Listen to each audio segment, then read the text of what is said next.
Hi, good afternoon. My name is Mohammed. My peers, Mr. Bin Eriti and Mr. Peter Kut. Renovation of energy and renovation of energy assessment of Rahun community building garden. In this project, we were given the task of completing a mini project which was based on needs of initiative or the community initiatives. Each member of our team were given a particular task to research and work on a particular aspect of the building. So, first of all, I'd like to introduce you our community partner, which was Youth Work Ireland. Youth Work Ireland is a non-profit organization working for the young people aged 10 to 21, and they provide services and supports like grants, homework help, and mental and sexual health education.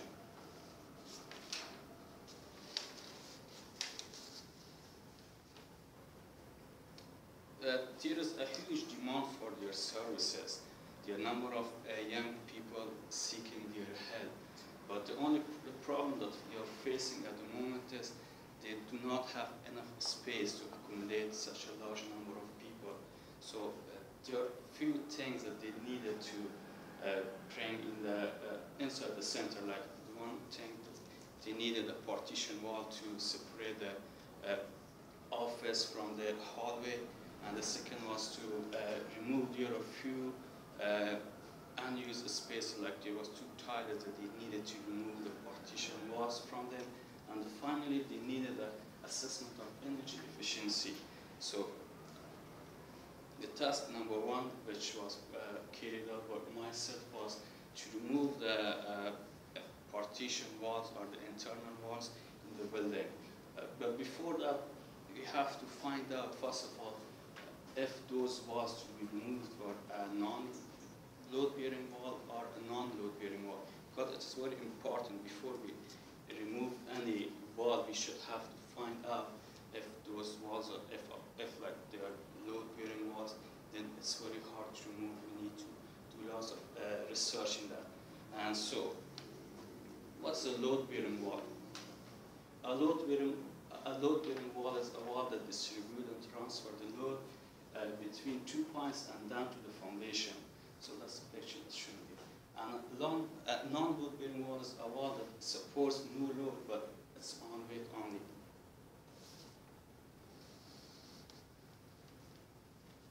Okay, but before removing any non-load-bearing wall, we have to, it's important to consider these points like fire safety, sound insulation, ventilation, and structural support.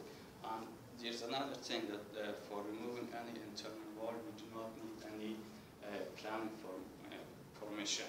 So the fire safety, for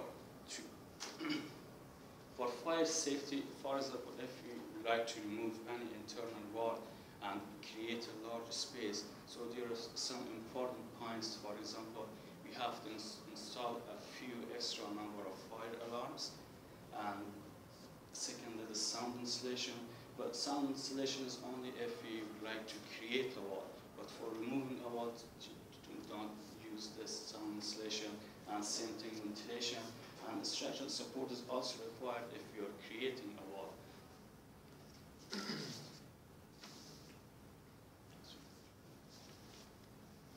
So, after a thorough examination of all those walls and the foundation plans that we received from our community partner, so we have concluded that those walls were non-load-bearing walls. And to remove those walls, these are some important points we should be considered, like for example, those walls kind of accommodate some electrical wiring and the plumbing system. So this can all be done by professional plumbing. And the second task, so this is the example of the, those are the three internal walls that they want to remove, so they can have a large function room for the young people, so they can do some workshops, some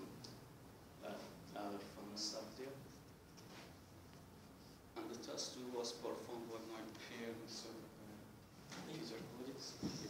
Thanks, Mohammed. Hi, folks. My name's Peter. Did you bring me up to the photograph? Right. So, guys, this was the issue. We split the task into 3 parts. So I took on this task, which was their main function area, and it was a space a lot like this. Originally, it came with a divider, which was a temporary divider that ran down the middle, which can be opened and closed. But they found that it wasn't enough. They needed more space for when they did group activities, things like that. So they took it down. So you had, when it was divided, you had, we'll say, a double door entrance from one side, and then a single door entrance adjacent to that, like when the room was divided in 2. So we had 2 entrances.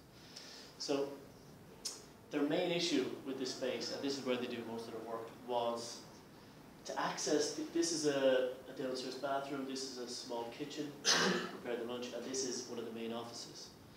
So the main issue here, anytime anyone was a visitor or came to see anyone in the office, they had to come through the main function room. So like, as if someone needed to see someone in an office that had a door over here, they'd have to come through the class, interrupt everything, and say, hi, sorry, meet and greet, and bring them in there.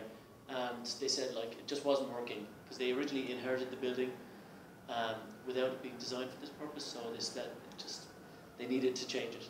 So basically, they wanted privacy, a private entrance into these 3 rooms. And there was, let's see, so this is the main office here. So this door here is the single door entrance, where basically we planned to solve the problem, on which we only felt there was only one solution to this problem, which was putting in a corridor.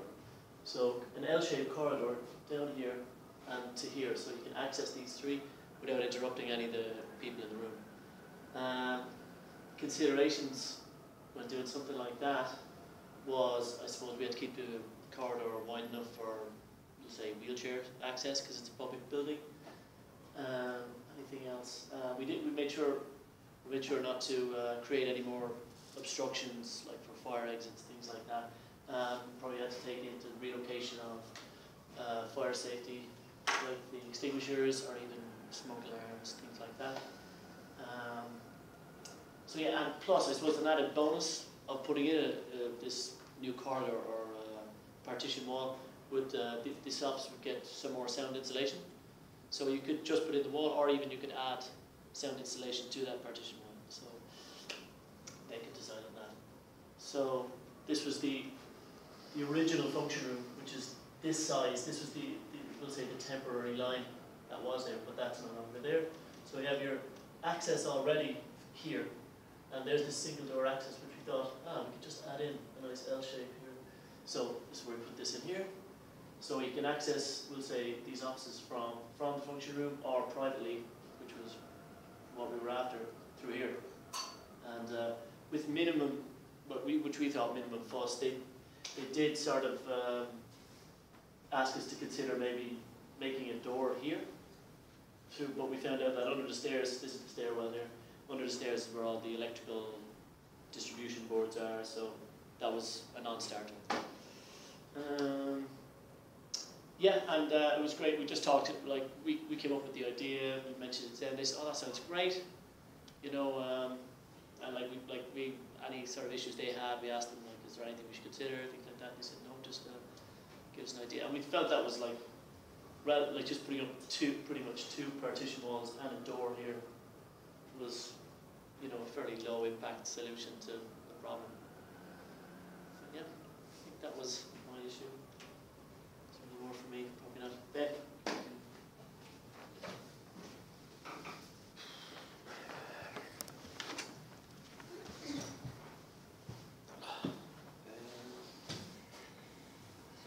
My job in the project was to assess the building's performance in terms of its energy efficiency. And I basically just looked at ways that it could reduce its heating and electricity bills and that, because it relies on funding and grants and everything, so just cheap ways that it could reduce bills. So the first kind of way to do that I saw was in the windows and door frame windows. It's through glass and windows that the most heat is lost in buildings, so it was kind of an obvious thing to look at. The building itself in Rahoon was the last plans were drawn up in 1998. So some of the kind of facilities and the windows and the doors are a little bit outdated, and in the front and rear of the building there's single paned glass, which is quite inefficient and not very reliable. So yeah, and for security reasons around the back or around the side of the building, and the shutters were placed around basically to stop them being broken and stop antisocial behaviour around the area, which is quite unappealing, I guess, to the local residents and isn't great. So there were kind of three main ways to insulate the windows better and to make them more thermally efficient.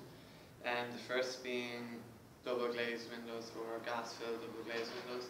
The second being triple glazed windows, and the third being rubber sealant for any kind of cracks and stuff in the windows. So double glazed windows or gas filled double glazed windows are basically just two panes of glass that are usually 12 millimeters apart. It's optional whether to get them air filled or gas filled. Usually the gas is argon, which is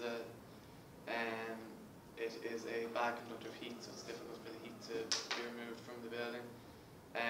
The argon filled double glazed windows are more expensive but are more practical, I guess, for a building like this.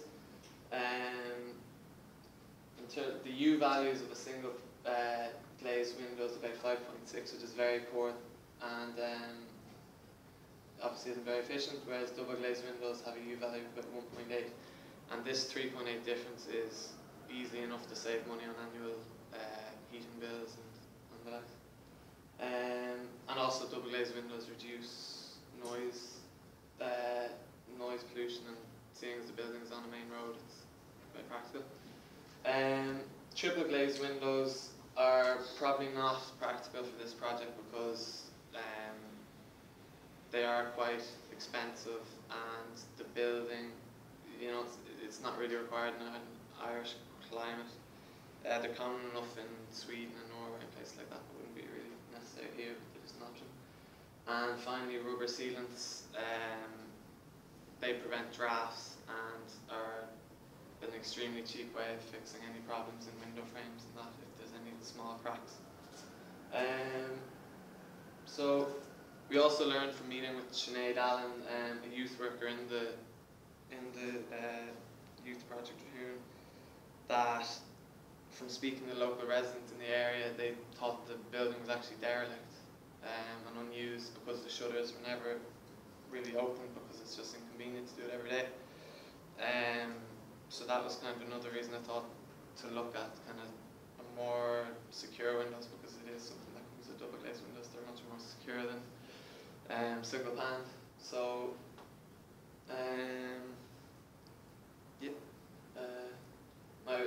I just recommended that double glazed windows are fitted around the outside of the building, or the ground floor and the outside of the building.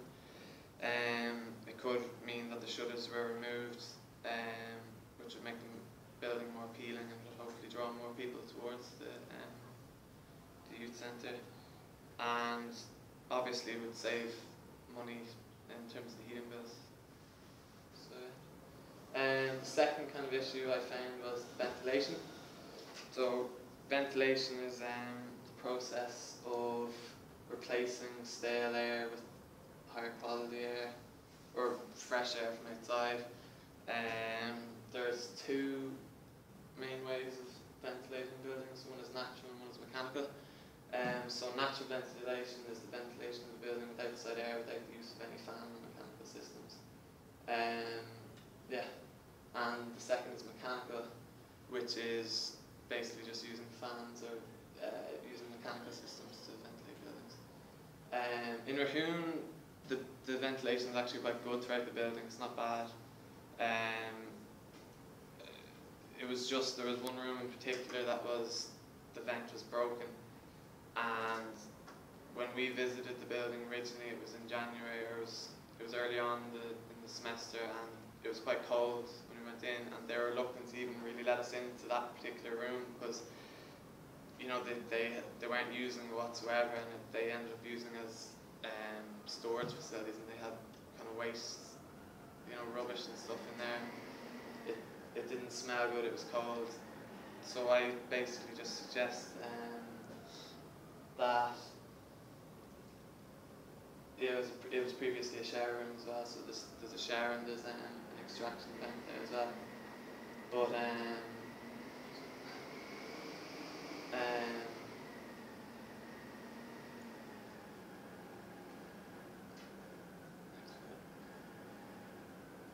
yeah, I basically just said that they should put in, they're very cheap, they should put in just a natural fan, because the one that's broken is just letting too much air in.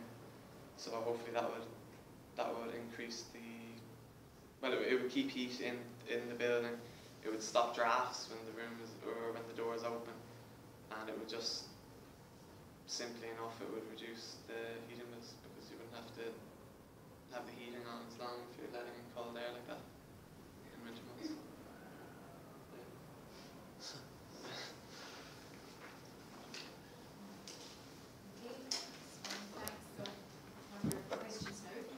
Yeah.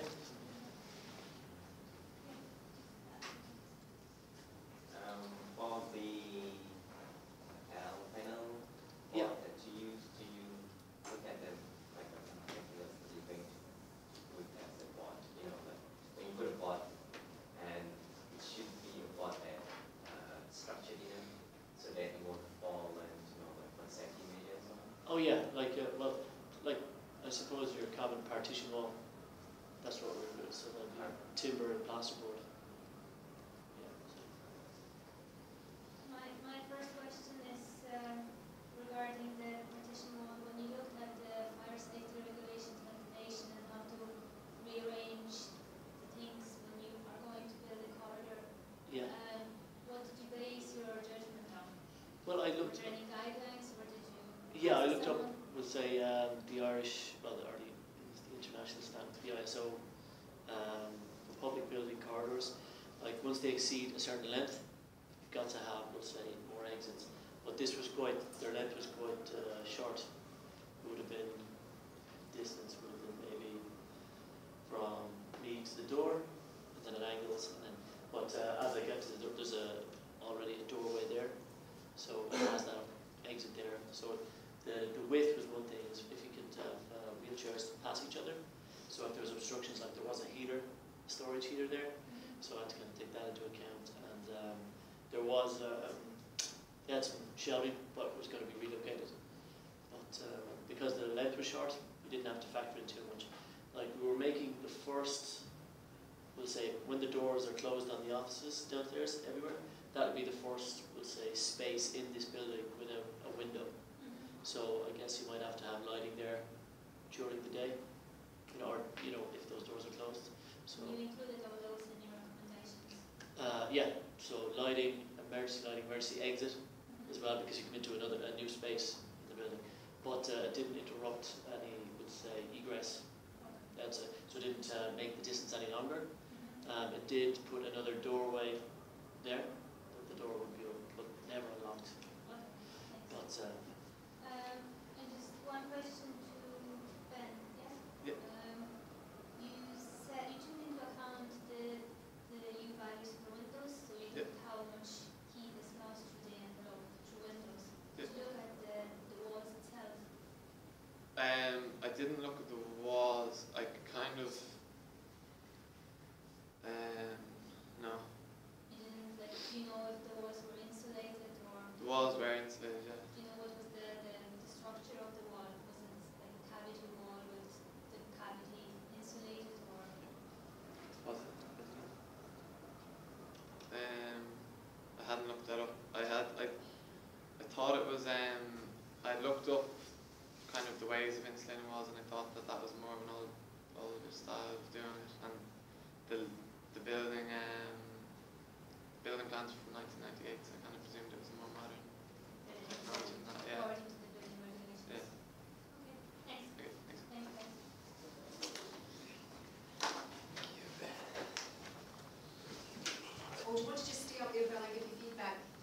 So, do you want to ask any more questions? No. So yeah, just keep that running for the feedback anyway, because it'll, you can get that. I won't be giving you a mark just now. It's just to you can get that later. It's literally just to give you a bit of feedback, which also benefits ones coming after you. So I mean that was good, and also bear in mind that I won't be telling you all the things you did right, because my purpose here is just to tell you the things that could be improved upon. But of course you did lots of things right. So, but the things that I want to point out to you are things that I need you to improve upon for your next presentation, even though it might be until third year. So anyway, you had rehearsed together, and that was fine. Your timing was supposed to be, what, 15 minutes? You were 17. It's not a big deal. It was because then you went on for 7 minutes. So you weren't saying too much. It was just if you could have said what you were going to say faster. So you just need to pick up the pace a bit more, because although 2 minutes is not a big deal, you've just got to, it gets you into a good habit of editing. So just pick up the pace a little bit there. Okay, at the very beginning, what we needed, Mohammed, was an introduction that put everything in a box for us, so that the audience knows what this project is about. So you need to start with, well, the first thing really, you had a slide there with your names on it, that's fine, and a title.